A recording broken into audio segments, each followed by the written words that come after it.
evaluasi kelompok kemarin, ya, yang tadi Pak Hadi sudah upload tadi, itu melalui kegiatan itu. Analisisnya seperti itu. Ya, jadi dari kegiatan analisis itu, Bapak Ibu bisa menentukan sekolah saya itu mau dibuat seperti apa. Ya, ciri khasnya seperti apa. Itu yang pertama. Nah, kemudian setelah Bapak Ibu bisa menentukan karakteristik, oh karakteristik saya seperti ini, berarti kebutuhan peserta didik saya gimana caranya bisa beradaptasi dengan lingkungan yang ciri khas seperti ini. Maka Bapak Ibu menuliskan atau menuliskan visi misinya. Jadi visi misi tujuan itu dibuat berdasarkan Bapak Ibu berdasarkan karakteristik yang sudah ditemukan seperti itu. Nah, setelah itu Bapak Ibu setelah misi visi ditentukan, Bapak Ibu membuat pengorganisasian pembelajaran.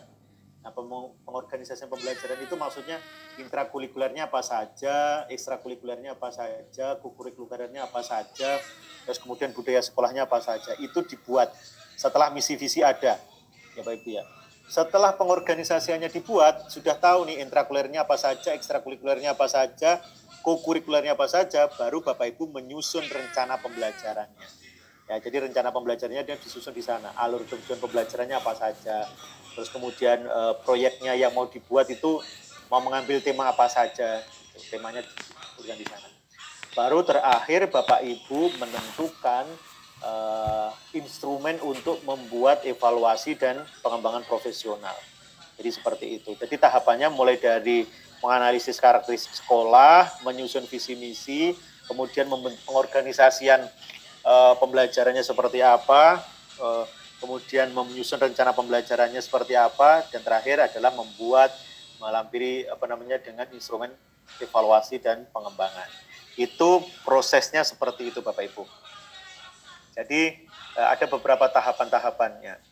Oke, saya langsung menunjuk nanti dulu lah, langsung ini saja, saya tuntaskan dulu. Kemudian tadi Bu Lika, bagaimana cara membuat visi misi Bapak Ibu? Visi misi itu bisa Bapak Ibu buat dengan memperhatikan karakteristik yang sudah ditentukan. Oke, saya mencontohkan seperti ini. Oke, karakteristik saya, sekolah saya itu dekat dengan pasar, dekat dengan cagar budaya, banyak sanggar tari, banyak sanggar kesenian. Terus kemudian sekolah saya itu juga dekat dengan sawah, juga dekat dengan gunung.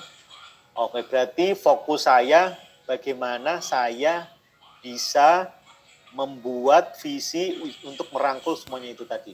Bagaimana sekolah saya beriman dan bertakwa, harus beriman bertakwa, kemudian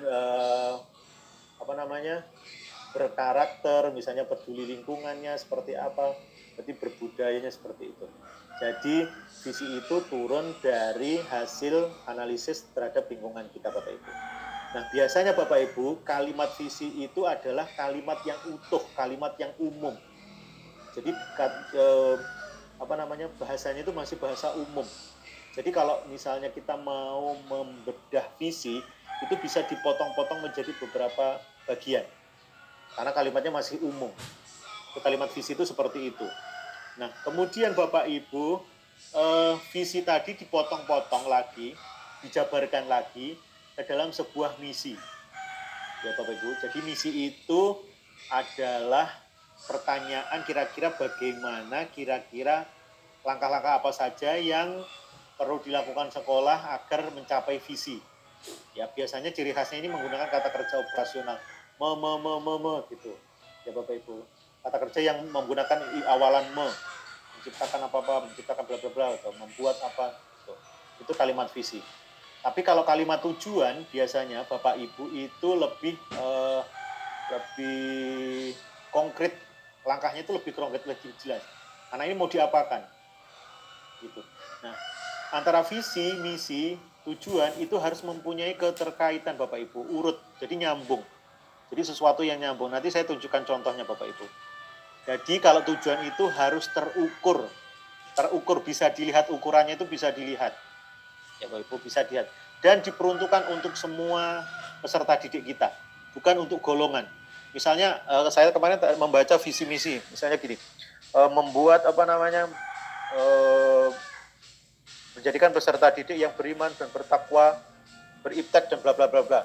Briteknya itu dijabarkan peserta di dalam tujuan dijabarkan peserta didik mengikuti olimpiade tingkat provinsi. Itu dijadikan dalam sebuah visi, misalnya seperti itu. Nah, itu tidak bisa dijadikan tujuan Bapak Ibu. Itu tidak tidak bisa dijadikan tujuan. Karena kenapa? Itu diperuntukkan hanya untuk segelintir orang. Sementara yang dimaksud visi tujuan itu harus mengukur, harus melayani semua peserta didik. Ya Bapak Ibu, ukurannya itu terukur, tapi terukur untuk semuanya, bukan terukur untuk beberapa golongan. Seperti itu. Itu jadi terkait dengan visi, misi, tujuan. Jadi pertama Bapak Ibu menentukan karakteristiknya, kemudian menentukan visi misinya. Nah, kemudian Bapak Ibu menentukan pengorganisasiannya. Ya, intrakurikulernya apa? Kokurikulernya apa saja, ekstrakurikulernya apa saja. Jadi untuk mewujudkan visi misi tujuan tadi itu dijabarkan lagi dalam kegiatan-kegiatan ini. Jadi ini harus nyambung juga Pak Ibu. Jadi kalau ditarik garis lurus dari atas ke bawah hierarkis vertikal horizontalnya itu semuanya lurus nyambung. Ya, jadi Bapak Ibu antara visi itu harus nyambung ke profil pelajar turun. Kalau pelajar Pancasila turun ke ke visi. Visi harus nyambung ke misi, misi harus nyambung ke tujuan. Visi misi tujuan harus muncul, harus nyambung di program yang kita kembangkan, pengorganisasiannya tadi. Misalnya intrakurikulernya, kokurikulernya, ekstrakurikulernya, termasuk budaya-budayanya. Ya Bapak Ibu ya. Jadi intrakurikuler ini terkait dengan semua yang Bapak Ibu akan capai di kegiatan formal kelas. Ya itu nanti kegiatannya apa Bapak Ibu tuliskan di sana. Kemudian proyeknya akan ada 7 tema. Nanti Bapak Ibu menuliskan kelas 1 yang mau diambil tema apa dari 7 itu. Kelas 4 yang mau diambil ada berapa tema. Nanti tuliskan di sana Bapak Ibu. Ya, yang terakhir adalah ekstrakurikulernya. Ekstrakurikulernya mau mencapai apa nih yang mau diambil itu apa saja ini. Itu terkait dengan bagaimana Bapak Ibu pengorganisasian kurikulum, pelaksanaan kurikulum nanti. Nah, kemudian ini Bapak Ibu, di struktur kurikulum, di kegiatan intrakurikuler, karena dari pemerintah hanya menyediakan mata pelajaran untuk agama, bahasa Indonesia, matematika, IPAS, kemudian PJOK, SPDP, hanya inti itu, hanya 6 itu, maka sekolah Bapak Ibu boleh mengembangkan muatan lokalnya. Ya Bapak Ibu boleh mengembangkan muatan lokal. Minimal berapa Bapak Ibu untuk masing-masing muatan lokal? Minimal 1 atau 2 JP. Ya, jadi tidak boleh lebih dari 2 JP. 1 atau 2 JP. Itu untuk muatan lokalnya. Misalnya kalau saya muatan lokalnya misalnya bahasa Indonesia, bahasa Jawa, kemudian bahasa Inggris sama pendidikan lingkungan hidup. Jadi masing-masing hanya boleh ditambah 2, tidak boleh ada 3. Ya ada maksimalnya, masing-masing 2, seperti itu. Itu untuk kegiatan intrakurikulernya yang resmi. Kemudian untuk kegiatan proyek, Bapak Ibu dalam 1 tahun itu proyeknya apa, ngambil apa dari 7 tema itu. Nah, Bapak Ibu harus tentukan di awal. Kelas 1 mau ngambil tema tentang kebangsaan kemarin, toleransi, sama tentang muatan lokal, silahkan ngambil itu. Misalnya kelas 4 saya mau mengambil kebinekaan, tema kebinekaan sama tema apa gitu, silakan. Jadi itu dituliskan di dalam dokumen KWSP-nya. Tema yang mau diambil apa itu dituliskan di sana Bapak Ibu. Jadi sekali lagi itu muncul di sana. Kemudian juga dituliskan adalah jadwal harian untuk kelas masing-masing di dalam pengorganisasian ini. Nah, Bapak Ibu yang terbaru di pengorganisasian, mana ya tadi saya membaca ini Bapak Ibu, pengorganisasiannya mau dibuat seperti apa? Intrakurikuler, khusus untuk intrakurikuler. Intrakurikuler itu mau disampaikan seperti apa? Mungkin ini berlaku di SMP ya Bapak Ibu, SMP, SMA. Tapi tidak menutup kemungkinan kita juga bisa melihat ini. Pengorganisasian kelasnya mau dibuat seperti apa? Apakah dibuat dengan sistem blok? Apakah mau dibuat sistem kolaborasi? Ataukah dibuat sistem reguler?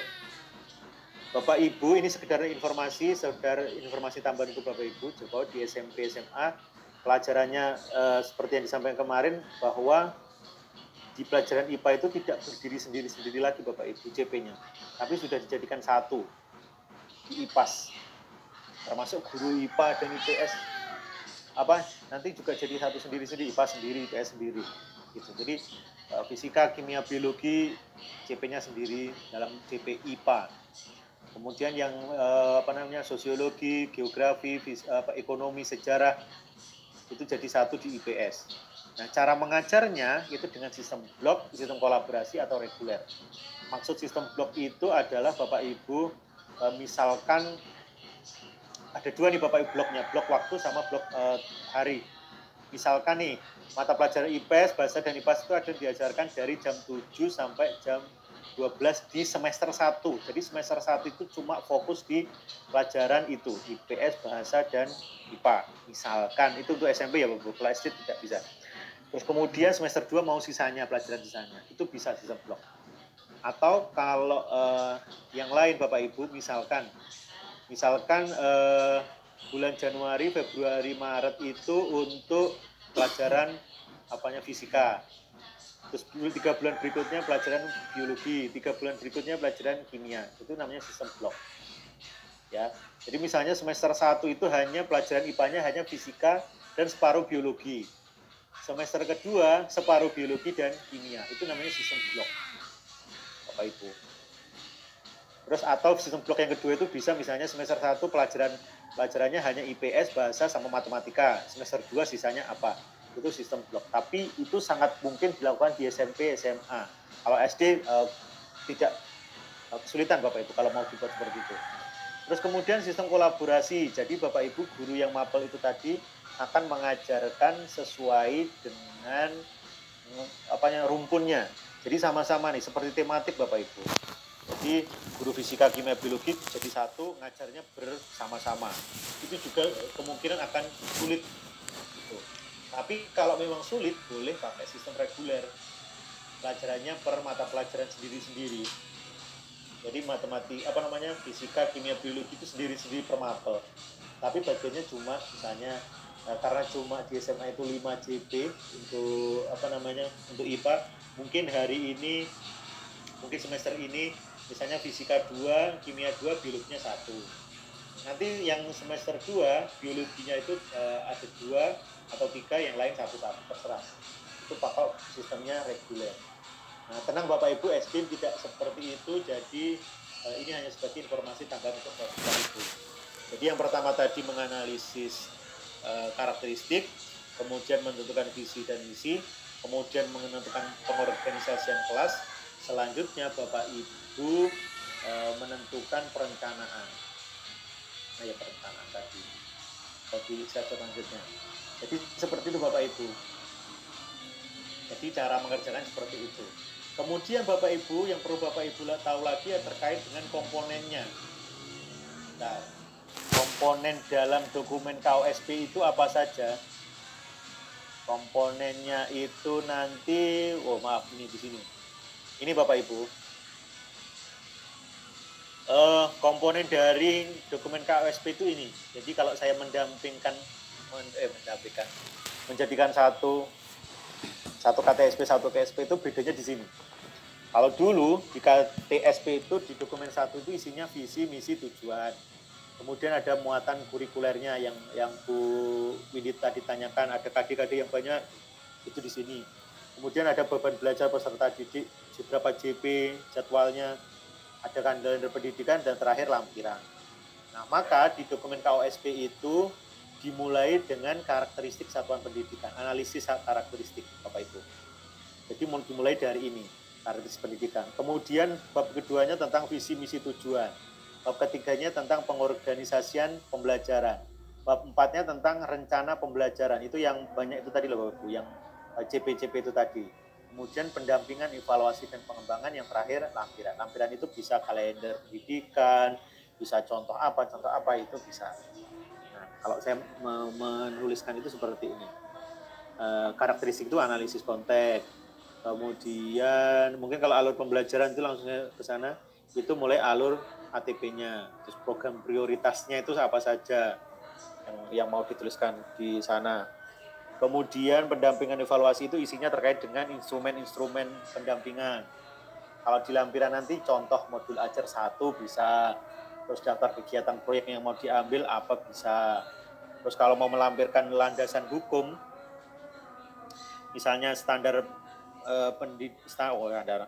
permen tentang standar isi, standar proses, standar kompetensi lulusan dan penilaian yang dilampirkan di depannya saja, bukan lampirannya, itu bisa Bapak Ibu sebagai lampiran.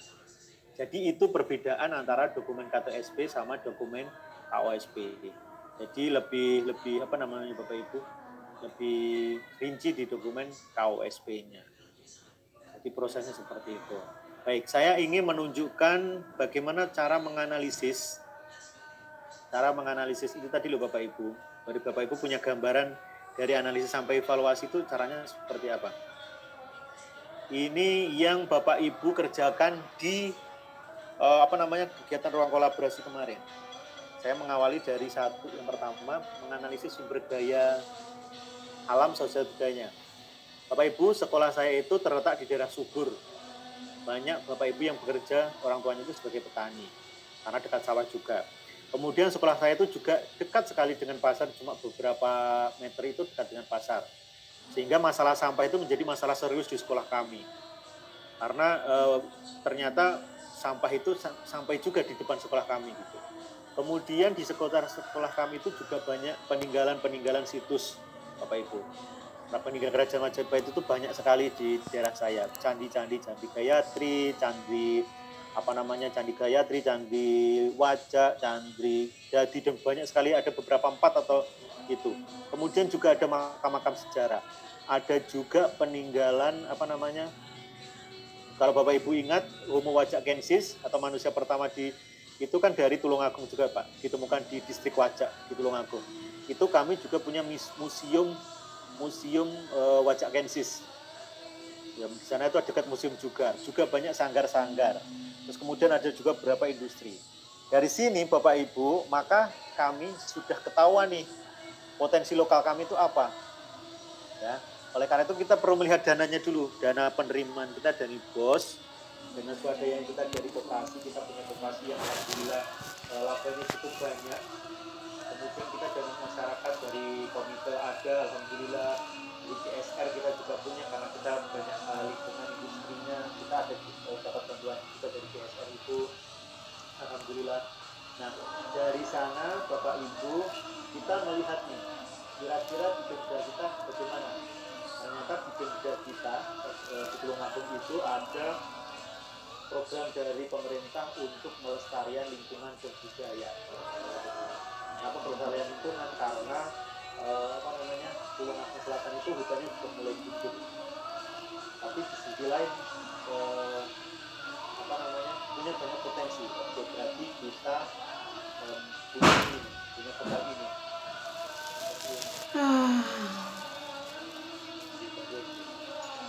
Kemudian Bapak Ibu, saya lanjutkan yang kemitraan kita itu kebetulan alhamdulillah kita di LH kita punya kemitraan dinas lingkungan hidup, kita dengan dinas ketahanan pangan, dinas pertanian, taman bina bakat dan kompetensi siswa, puskesmas, termasuk dengan